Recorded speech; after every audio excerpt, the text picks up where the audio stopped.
In this video, I'll cover the buyer's guide you need to know before making your first ever Beyblade X's purchase. What I'm about to share has a direct connection to my previous video, Beyblade X July releases explained, so be sure to stay tuned and watch that video afterwards to gain more insights. Now let's dive into today's topic, Beyblade X Purchase Guide. In the world of Beyblade, we have a diverse community ranging from competitive bladers, regular bladers, collectors, enthusiasts, observers, and newcomers. Beyblade X provides a fresh start for all of us, no matter our past experiences or expertise in other Beyblade generations. This new chapter kind of levels the playing field and lets us start anew. While our main focus will be on the 12 Beyblade X July releases, some of the information I'm about to share also applies to later releases, as well as the older releases like Beyblade Burst. So even if you're not into Beyblade X, I hope you'll still find valuable insights to help you choose the right Beyblade products in general. Here's the question: what to buy?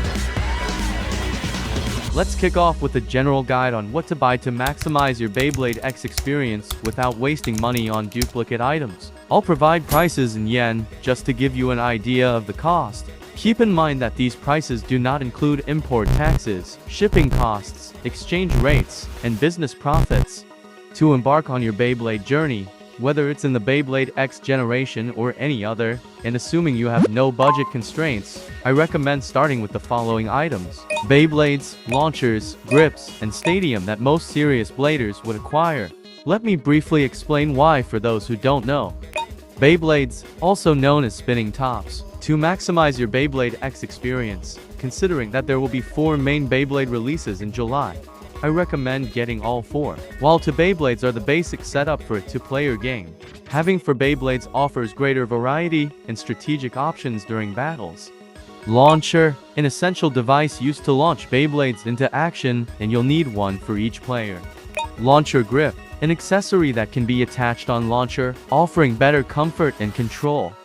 You might wonder why it's essential to have the dedicated Beyblade X Stadium, known as the Extreme Stadium. While it is technically possible to use stadiums from previous generations, the Beyblade X generation introduces new gear tips. They named them as bits, which can interconnect with the Extreme line on the Extreme Stadium, allowing for the super acceleration gimmick. Now if you do have budget constraints, don't worry, I'll provide some helpful tips later in this video to guide you on making the most of your budget. Back to this. Which July releases should I buy to get these items? There are at least 2 options. Since I have already covered what's included in each release in my previous video, I won't go into specific again. First option is get BX-07. These are the items you'll get, followed by BX-02, BX-05, BX-06, BX-11. What's the pros and cons? The pros are, you won't get any duplicate and unnecessary items. And you'll get the string launcher, which you can only get from BX-07 among the July releases. You'll also get the special version of Dran Sword and Grip.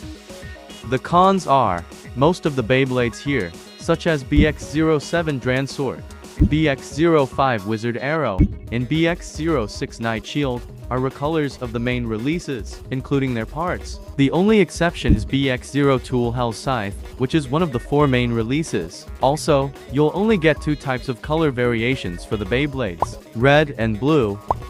Another potential issue is that different types of launchers, the string launcher and the winter launcher, may lead to unfair advantages or disadvantages during battles. The second option will be BX-01, BX-02, BX-05, BX-06, BX-10, BX-11. The pros are, slightly cheaper than the previous option, no duplicated Beyblade parts, and you'll get 2 main releases instead of 1, and this could be important to some people because they are the Beyblades of the popular anime or manga characters. You will also get a pair of identical launchers and grips, which will help minimize conflicts, especially among children, and ensure fair battles.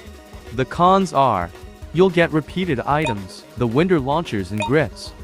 This will mean you will be missing out on the string launcher for now, which could potentially put competitive bladers at a disadvantage. Similarly, like the previous option, you will only get Beyblades in red and blue color variations, which can become boring over time, and some may easily mix them up, especially during battles. Share in the comments if you have more pros and cons to add on. Stay with me as I am about to share what competitive bladers and collectors may look into. Don't worry, I haven't forgotten those on a tight budget. I'll narrow it down to 1 or 2 must-buy sets in a while. By now, you should have a better idea and be able to create your own customized options, considering the pros and cons. Here are 2 more quick examples for your reference. Suppose you were keen on getting all 4 main releases, BX01, 2, 3 and 4. In that case, the combination will differ, since each set already includes a winter launcher, so you only need to get the stadium and grips. If you don't want to overspend, you can skip the grips. You will have extra winter launchers, which you can sell or keep as backups. Next, if your goal is to collect all July release Beyblade parts and essential items at the lowest cost possible, regardless of color or other factors, you can consider getting BX07 and 08. Alternatively, for even cheaper option, consider BX01, 08, 10, and 11. Because BX08 is essentially a recolor and reshuffle of 02, 3, and 4. Check out my previous video to learn more. It's important to note that either way, you will only have 1 launcher. If you need additional launchers, buy from those who have extras. Having been Beyblade sellers for many years, we have encountered different types of buyers. While the following observations may not be complete, I hope it can still offer some useful insights for you. Let's first talk about competitive bladers. They typically focus on the following aspects. Some competitive bladers aim to collect all Beyblade parts in devices available for research purposes. This includes accessories like winter launchers, string launchers, and grips. While some bladers have a preference for specific types, such as attack type, based on personal choice, they may also get additional pieces of the top-tier parts. This allows for backups in case of wear or breakage during intense battles. They will look for trusted sellers such as Beyfan store to get genuine loose parts. Some bladers prefer to build a collection of Beyblades with different color schemes. This allows them to customize based on personal color preferences. In the upcoming Beyblade X July releases, there are some other items that I haven't mentioned which may target competitive bladers. They are the BX09 Battle Pass and BX12 3-on-3 deck case. This deck case allows competitive bladers to store their customized bay and arrange their sequence for battles while keeping it hidden from competitors. As for the Battle Pass, it not only calculates and converts your launching counts and power into points, but it also offers the possibility of engaging in virtual battles. Competitive bladers wouldn't want to overlook this feature. However, be sure to check out my previous video to learn about the limitations. Link in the description. Next up, we'll discuss about the Beyblade collectors. Collectors typically focus on the following aspects. Certain collectors are dedicated to collect all Beyblade releases, including both regular and event releases. Some enthusiasts go to the extent of obtaining duplicates, and they often keep a portion of their sets unopened to preserve their value. Most collectors focus on one or a few specific categories of Beyblade products, such as the main releases or what some refer to as stock combos with original colors rather than recolored versions. There are also collectors who concentrate on B00, double exclusives, Kurakuro exclusives, and so on, primarily focusing on rare items, including older releases like Beyblade Burst. These products may become rare as they become less available in the market. Some collectors are particularly interested in popular anime or manga characters' Beyblades, such as Volk, Shu, Free in the Beyblade Burst generation, and potentially Kamen X and Bird Kazami in the Beyblade X. And there are collectors who focus on in-demand releases that contain top-tier parts for competitive play. These products sell out quickly and their values rise. Taking the July releases as an example, collectors are likely to focus on the main releases instead of the recolors. However, if certain parts perform exceptionally well, the recolors may become in demand. Collectors may also be interested in BX07, which comes with special version items. They may also have their sights set on the Battle Pass, given that the previous similar item, the Beylogger, was highly popular and become scarce very quickly. While I was editing this video, Takara Tomy released this video showcasing the stunning BX00 release, Booster Dranzer Spiral 380T, bringing the total number of releases in July to 13. Some collectors would love to add this to their collection. Before we move on to our last section, which provides guides for those on a tight budget, let's take a moment on guides for parents.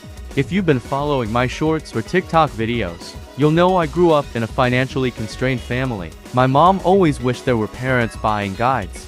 One of the most challenging questions we often receive from parents is, which Beyblade is the strongest? To be honest, providing an answer to this question is nearly impossible. In reality, stock combos from Takara Tomy releases are seldom ideal. Hopefully, Beyblade X will improve this. Customization is often required, which means you might need to buy multiple sets to get the ideal parts for creating the ideal Bey combo. However, it's not as straightforward as it may appear. The outcome depends on various factors, including the opponent's choice of Beyblade, the type of launcher and stadium used, launching skills, and more.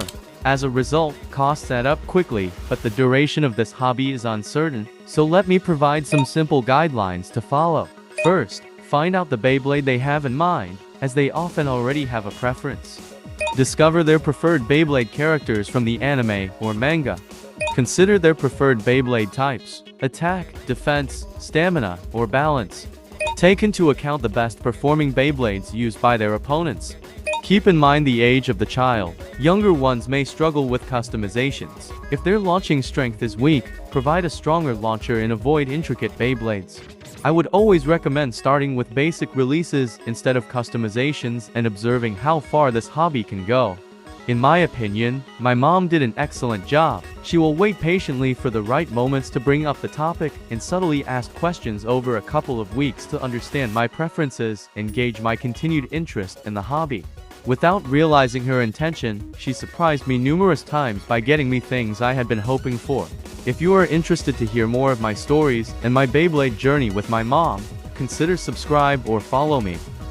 Finally, in this last part of the video, we'll focus on helping you make the most of a tight budget. If you have limited money and can barely afford to buy more than one set, this section is for you. I ran a poll on my YouTube community asking them to choose one item they would buy if they had limited funds. Interestingly, the BX-01 received an impressive 79% of the votes. I'm not too surprised by the outcome of the poll. Attack-type Beyblades are widely preferred by bladers, and the fact that it's owned by the cool-looking Common X adds to its popularity. Not to mention, Dransword is arguably the most fun Beyblade to play with, among other Beyblade X July releases, as it effectively showcases the Beyblade X Super Acceleration gimmick. However, if stability is your priority, consider BX-02 Hell Scythe, a balance-type Beyblade, for slightly better stamina, although it likely has slightly lower attack compared to Dransword. Don't solely rely on others' opinions, including mine. I recommend watching multiple videos of Beyblade battles to analyze the performances and find the ones that align with your preferences, especially when you are on a tight budget. The good news is, as long as you get either one of BX-01, 2, 3, or 4, you'll get a Winder launcher and you're good to start. But what about the stadium, bro? I get it, bro. I know it's kinda lame to own a Beyblade X Beyblade but not play it in an extreme stadium. This is just a temporary solution. Start by playing with whatever Beyblade X Beyblades you have on old stadiums. The next step is to save up money to get an extreme stadium, and then focus on expanding your collection with more Beyblades. If you're having trouble fully understanding what I've been sharing, then you won't want to miss this video. Let me know your thoughts and what you have gained from this video. I would also appreciate it if you could share the video with others, as it will encourage me to create more content like this in the future. Thank you for staying with me up until this point. See you in the next video.